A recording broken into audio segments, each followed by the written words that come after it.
All right, welcome to the First and Zen podcast, making our glorious return after a 2-year hiatus. Starting with week 3, alongside the mystery guest host of the week, who I cannot quite identify because he's wearing sunglasses and has not spoken yet.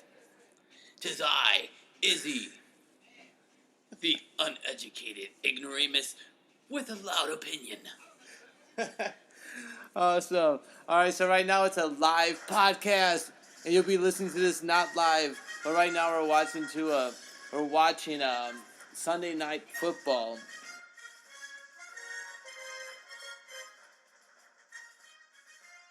So the Bizarros are named after Paul Bizarro. He invented the face mask and the ball warmer. So we're checking out Paul Brown with numerous inventions. Apparently the owner of the Cleveland Browns. That's the name of the Browns. Well, I just learned something, so...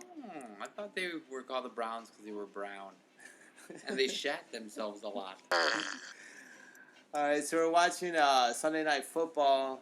LA Rams against Cleveland Browns, which apparently is not the color of their uniform, but the name of the man that created them. And right now, this game's pretty important for everybody because it involves your commissioner and Foxy Mama. So Jared Goff's got 4 points right now, Chubb's got 5, and the Rams have 10 points. They allowed 3 points. So nothing too exciting, people, so we'll check in later. Another matchup of the week I want to tune in on is Wood and Indian with a dominating victory over Fear the Walking Female. Wood. Scoring 170 to 121. He had Pat Mahomes scoring 32. Dalvin Cook, running back, maybe the MVP running back candidate of the year, 29. Julio Jones with the overall number 1 pick of the year, scoring 31. Mm-hmm. Hooper, tight end, scoring 24. Jacksonville, 29. And on his bench, his most prized possession, Russell Wilson, scoring 50. But Wooden Indians, off to a 3-0 start. He's usually the toilet bowl champ. The man that struggles, but goes down fighting. What do you have to say about Wooden Indian? No, it's good to see the Indians winning something. I mean, we stole the land from them, but at least they can have a comeback in some dude's fantasy league name. Got victory. Yeah, you win sometimes, you know? Going to another matchup, the Collective is losing to my team name, 92 to 118. And it looks like my team name is going to take that victory. The Collective, a previous champion. So it looks like he's going to start 0-3, losing his first 3 games. That's not a good way to start, especially when he's most famous for, I believe, an 11-0 start to a season a few years back. The Collective against my team name. I don't know. He's I've met the Collective. He's a sneaky little bastard. He's probably playing it this way. He's spreading the word, making sure these players play their worst until he gives them the word. Then they snap too, because they know who's boss. The Collective. We're going to take a quick break with a word from our sponsors. Red alert. You crossed my line of death. You haven't dismantled your MX stockpile. Pakistan is threatening my border. That's it, Buster. No more military aid. Nuka. Get them before they get you. Another quality home game from Butler Brothers. Tuning in to a Bizarro World game. Ooh, Baker Mayfield just got punched in the face. So right now, Chubbs, he's on offense. Oh, he's got the ball. He got tackled. That's good for me. Not good for podcast. All right. Here we go. Let's look at another matchup of the week. It's B&E Connection versus Daniel Burn Ems. Looks like Burn Ems has his game. 149 to 100. What do you have to say? Hey, Bert. Hey, Ernie. We're not looking too good here, Bert. I know, Ernie. Yeah. We're fucked, Bert. We're fucked, tuning in earlier, Daniel Burn Ems looked like he had to score a lot of points, and that's what he did. Deshaun Watson scoring 31. Hurts, I'm sure, to hear, especially as a Bears fan. But Keenan Allen scoring 48, 13 receptions, 183 yards. That means 18 points plus a 5-point bonus for going over 100 yards. And 2 touchdowns at 6 points apiece. So that's where he got his points. Yeah, so this matchup isn't exactly lighting up the phone lines, but we do have one caller. He's been on hold for quite some time. Let's check in and see who it is. In the flesh, on the phone, we have Daniel Burn Ems and our mystery guest sitting here so leisurely on the couch, ready to judge your phone call. You scumbag. How are you doing tonight? Well, I'm doing a lot better than I was this afternoon. Yeah, we were talking about earlier how this was a rough start for you, but then a few of you guys had some monster games. Keenan Allen, fantasy savior. That's all I got to say about that. The savior, yeah. How many points did he score for you? Like 40, 100? He had 49 fantasy points. I think it was 2 touchdowns and like 180 something yards. It was a very good game. It was a very good game this week. Yeah, it's tough having the first noon games where you stink it up, and then the 3 p.m. games kick in, and then that's when you kick in. You're 3 p.m. Yep. Daniel Burn Ems. Yeah, that's me. I mean, those are my thoughts, but like, what other thoughts are here in the room? I'm glad to hear the Burn Ems are burning them up. We have Are you the mystery guest? I guess so. Who is it? Who's the mystery guest? This is Izzy, the Bizizzy. Okay. He's been All right. breaking every team. We've got him picking games, next week's matchups, players to pick up, breaking down foolish mistakes that people left on their bench, breaking down your game, and then you had a turnaround, so now we're loving you. Okay, awesome. Yeah, so you were starting the year kind of a little rough, right? So this is a big win for you. This was a must win because otherwise it was going to be full panic mode. You can't go down 0-3 and not be wondering where you've gone wrong.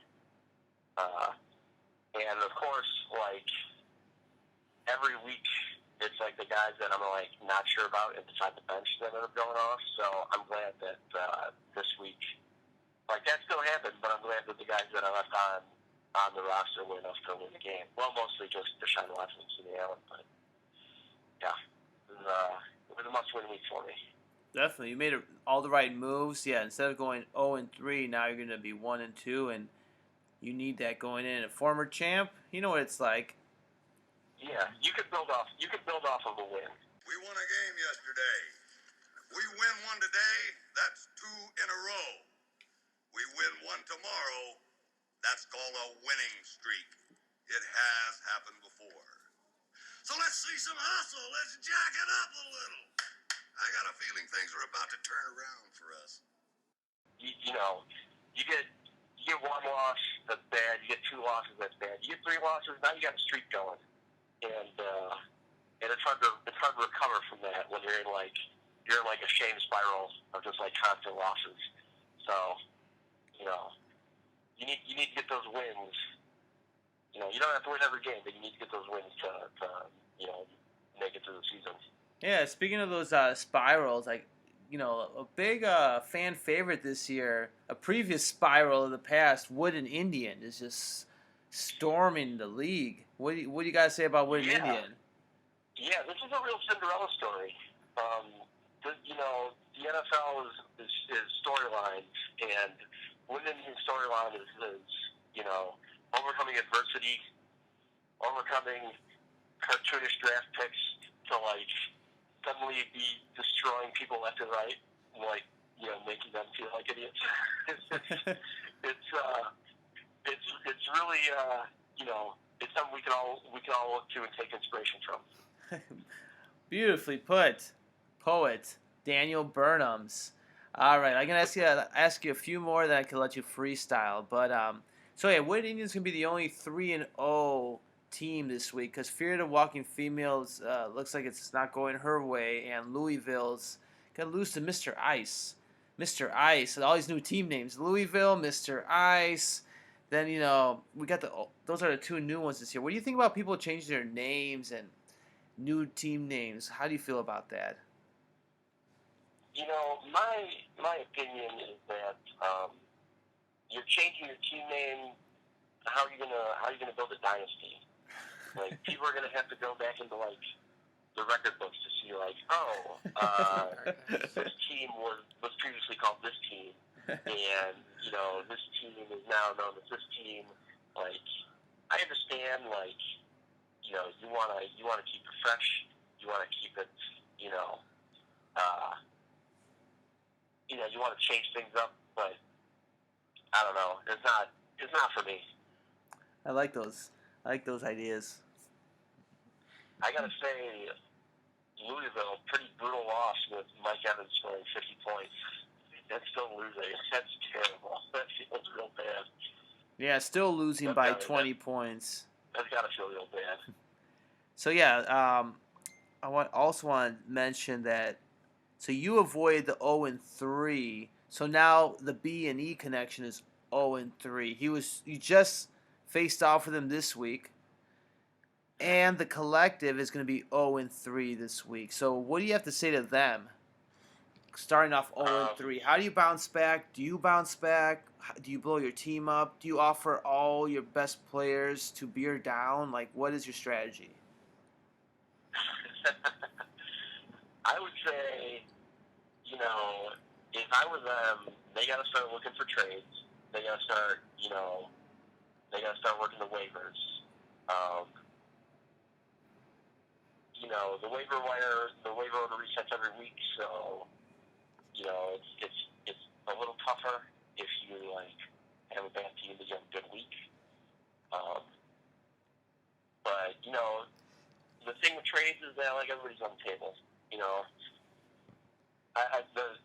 People are upset that ESPN, I think they got rid of the trade block, but nobody used it. And the fact is that everybody's on the table. There's no player that you shouldn't be willing to trade. Yeah, so, I like that you're saying trade. I'm saying if you want to make offers, make good offers, but don't try to pick up the best player for some guy that had a breakout week and is actually a bad guy. Okay. That's not the way I said it, but I think you know what I mean. Since you're saying trade, are you thinking about trading this early in the year, or was that a thought of yours if you were to lose this week? And if so, anybody on the trading block that you're thinking about putting out there for the league to hear? Well, I mean, I'm always open to trade offers. I might be thinking about making some trade offers, but I'll say, like I said, everybody's on a trade block. So if you want a player, make an offer. If it's a good offer, we can come to some sort of agreement. There's no such thing as an untradeable player. Everybody's out there. You heard it here, folks, on the First and Zen podcast. All right, Mark, before we let you go, any last thoughts for the league, or what's on Mark's mind tonight? Well, coming off an important win, so everybody here at Daniel Burn Ems' organization is feeling pretty good. But it's a long season.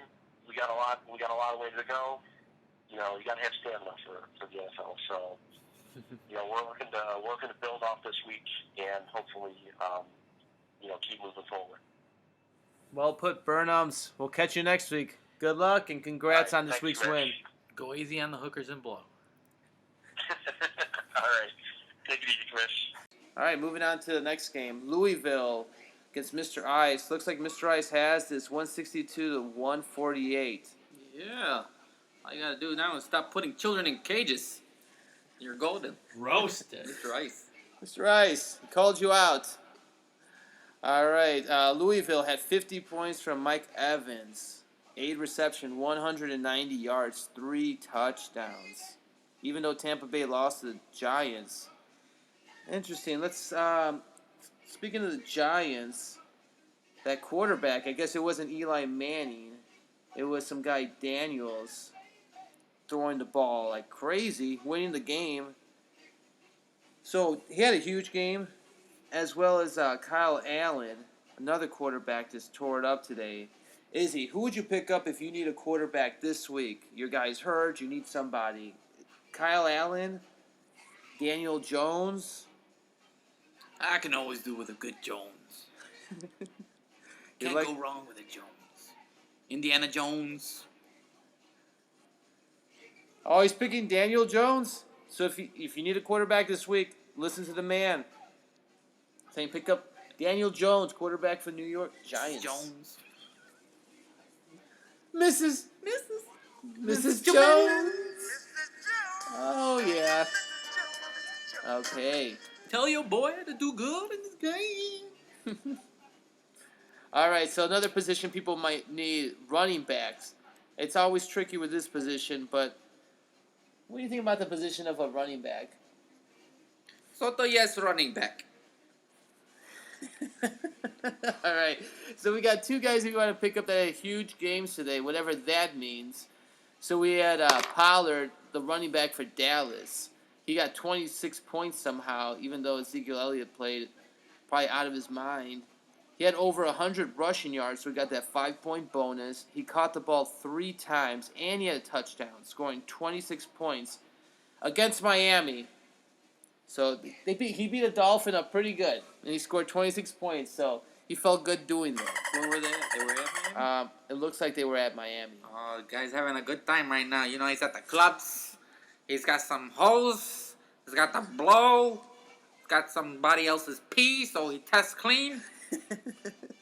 Ripping it up in Miami. Okay, so some early points for his name is Pollard, running back for the Dallas Cowboys, Tony Pollard. And then the other guy that had a good day was Burkhead, Rex Burkhead, New England Patriot running back against the Jets. So beating up on the AFC East, he scored 18 points in a Bill Belichick offense. So, Izzy, it looks like it's a runaway for you. Is it Pollard, Cowboy running back that was having a good time in Miami, or Burkhead? Who would you pick up this week? Pollard's going to be a little hoed and blowed out.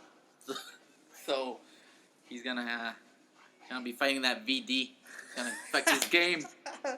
So I'm gonna go with Bizarro representative.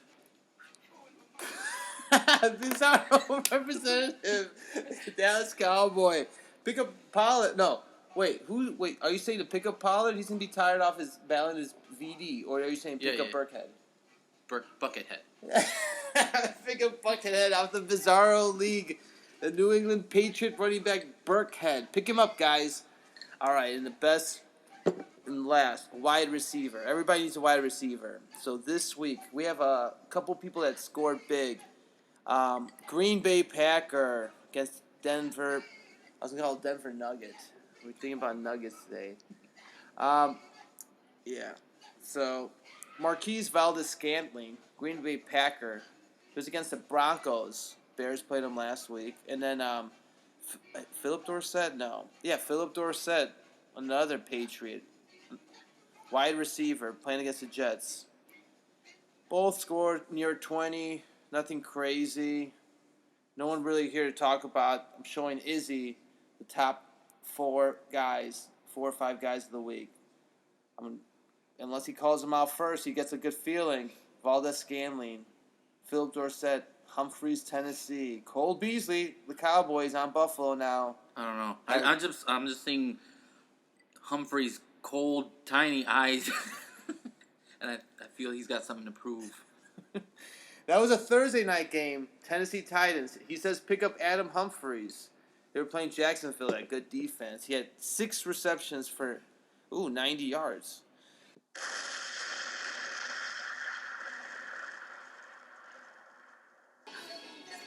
And in a horrible turn of events, the last 5 minutes of this podcast have vanished into thin air. Oh no! Great moments lost with guest host Izzy, Mark mysteriously appearing out of thin air, and more. But until next week, see you in week 5, Fantasy Fam. Spirit down, signing off.